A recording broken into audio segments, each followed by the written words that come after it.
Well, hi there, food friends. It's Kevin, Hey there, I'm Ralph behind the camera. and welcome to Cavalcade of Food. What's today's episode? Today, Ralph, we are continuing to enjoy the summer harvest, late summer harvest here.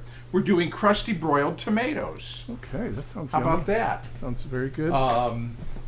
And we have our neighbor to thank for bringing regular deliveries over of beautiful tomatoes from the garden. Thank you, neighbor.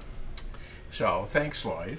But, you know, honestly, in my opinion, when you have these beautiful summer tomatoes, the best way to eat them is just to eat them. Yeah, slice them, put a little salt or pepper on them. Exactly. So here's one just sliced, and put a little salt, and you could put a little seasoned salt if you want, and a little black pepper on there, and beautiful.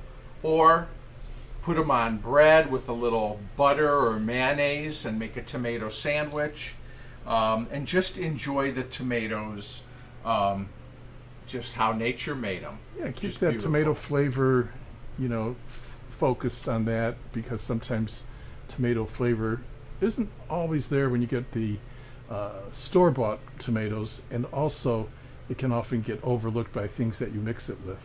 Yeah, and Ralph, over the years we've done tomato pie and stuffed tomatoes and an egg in tomato. Remember, we baked an egg in a tomato one time. So there's ways that you can cook tomatoes. Of course, you can make sauce and salsa and all these things, and all kinds of wonderful salads with tomatoes.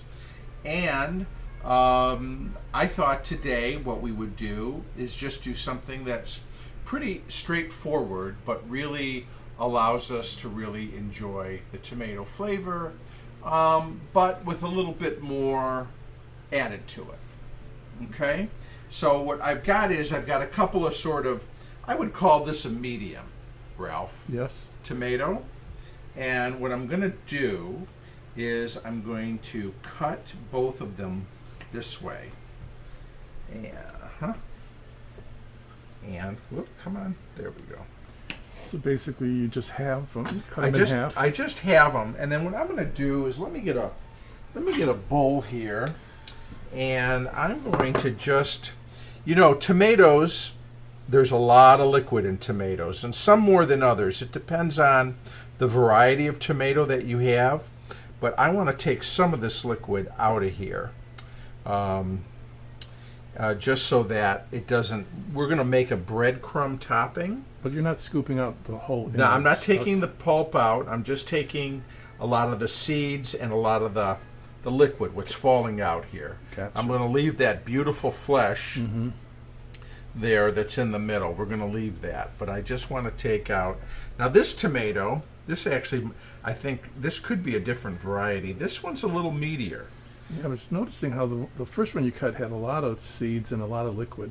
And the other thing too is, I've had these on the windowsill, and that first one is probably a couple of days ahead, More ripe in terms of being ripe. All right, so now we've got our 4 tomatoes halves ready to go. What I'm going to do is we're going to take and we're going to season each one. Just give it a good pinch of salt, and then do the same with some pepper here. Okay? So your basic S&P. Yep. All right.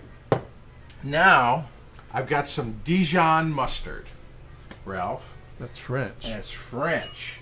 And what I'm going to do is I'm going to just put a little thin layer of Dijon mustard, and I'm going to just coat the top with it. Okay? This is just going to provide a little bit of sharp flavor to the tomato.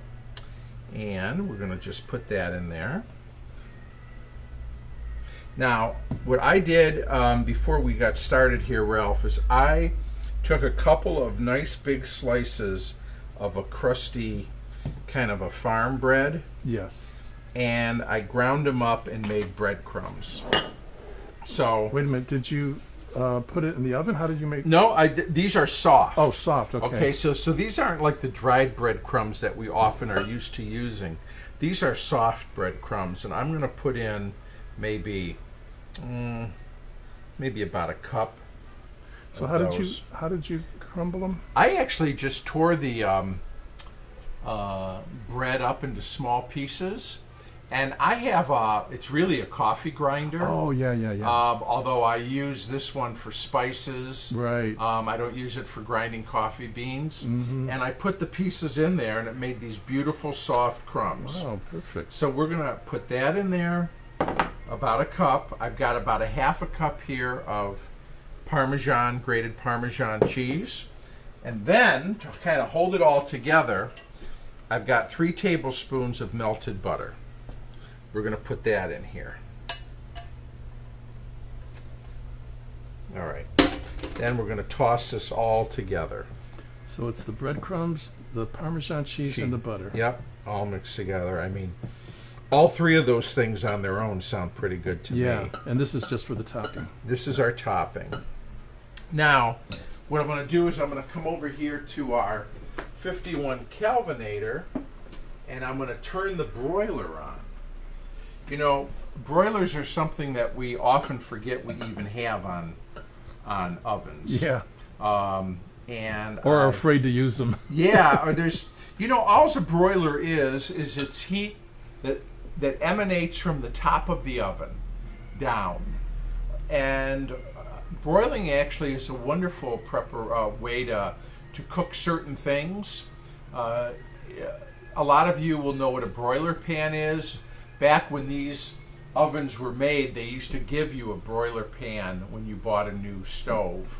And it basically was in 2 parts. It had a top that had all these little holes or slits in it, and then it had a bottom which would collect the fat. Right. So if you could, you would broil fish or you would broil meat, and the fat would just run down into the bottom of the pan.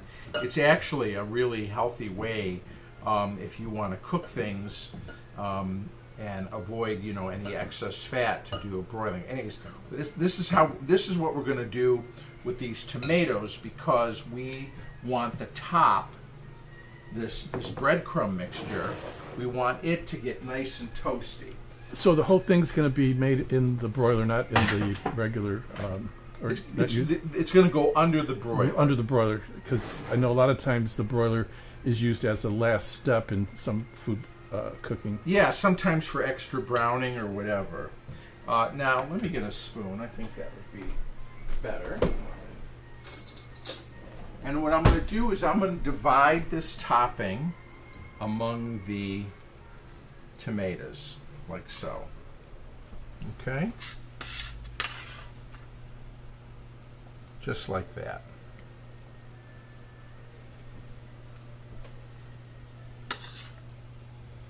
Thank you. So what is that, about a big teaspoon's worth? This is like a heaping tablespoon. That's what I meant. Yeah. So a heaping tablespoon to get the topping amount where you want it.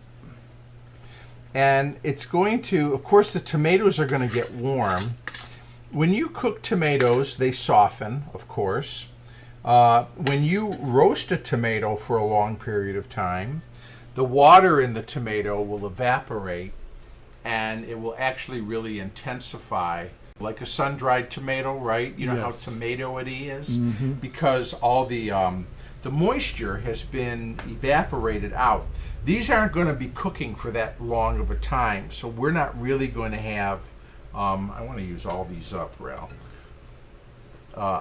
We're not going to really have a time to cook the tomatoes down like that much, because what we're really doing is we're just heating in an effort to brown the tops. Let's see. And I'm kind of patting it down a little bit. So because of the butter in there that made it wet, you could easily kind of shape it a little bit better. Mm-hmm. You know what else I love in the summertime with these tomatoes, Ralph, is a good old BLT. Bacon, Yes. lettuce, and tomato sandwich. Yes. And we'll ask our food friends to share with us what they like to do with summer tomatoes, homegrown tomatoes, when they're in season. Because sometimes, you know, we talk about zucchini and other things. You have so many tomatoes, it's like, what are we going to do with all these? So, I mean, I'm happy to eat a tomato like this. Right, or like you said, know. a tomato sandwich or a BLT, but maybe our friends out there can tell us what their favorite things to do with tomatoes are, because there's so many endless varieties of ways to use a tomato. Yeah. So, okay, I'm going to check on our broiler here. You want to set your oven rack so that you're about 6 inches down from the broiler. Okay? And we'll be back with our crusty broiled tomatoes. Oh, yes. Look at these, Ralph. That didn't take any time at all. No, like, I think it was about 4 minutes. And you're just really going to want to keep an eye on them. And again, we're just about cooking that top, browning those, toasting up that nice breadcrumb mixture. The tomatoes have a little heat on them. They're warm. They're not hot. I'm going to let this sit for a couple of minutes, and then we'll cut into one. It smells good. I can smell the cheese is Yes. kind of getting toasty. Yeah. Yeah, so keep an eye on the broiler or an ear on the smoke alarm. And you know, these would make a nice side dish with you know, a summer dinner. Yes, absolutely. Hey, Ralph, I've given it a couple minutes to cool off here. I'm just gonna take this one right here and put it on our plate. Yeah, that really does look nice. And I think with the summer supper, that's a nice sort of It couldn't have been easier. side dish. It couldn't have been easier. Honestly, the hardest thing was making the breadcrumbs. So what I'm going to do is, it's just, you know, when I was in England a few years ago, every morning at breakfast, you just got these warm tomatoes. I don't know if they just blanched them or put them in the oven for like 10 minutes, you know what I mean? They were just small, round, hot tomatoes. That was it. Not cherry tomatoes. They weren't cherry. They were larger than You that. said small, round, I think, like this size?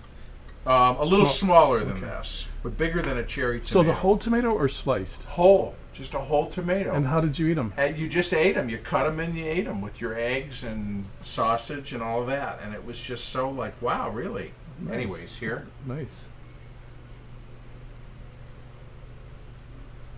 Wow. Yes. Warm tomato. I'm getting just a hint of that. Parmesan? You're getting the cheese. Oh, and the Dijon mustard. The little bit of the sharpness from the Dijon mustard. And maybe you want to try and see what you think. There's a right there for you. You want to get that crust on there, though. That's okay. Sure smells good. Doesn't it?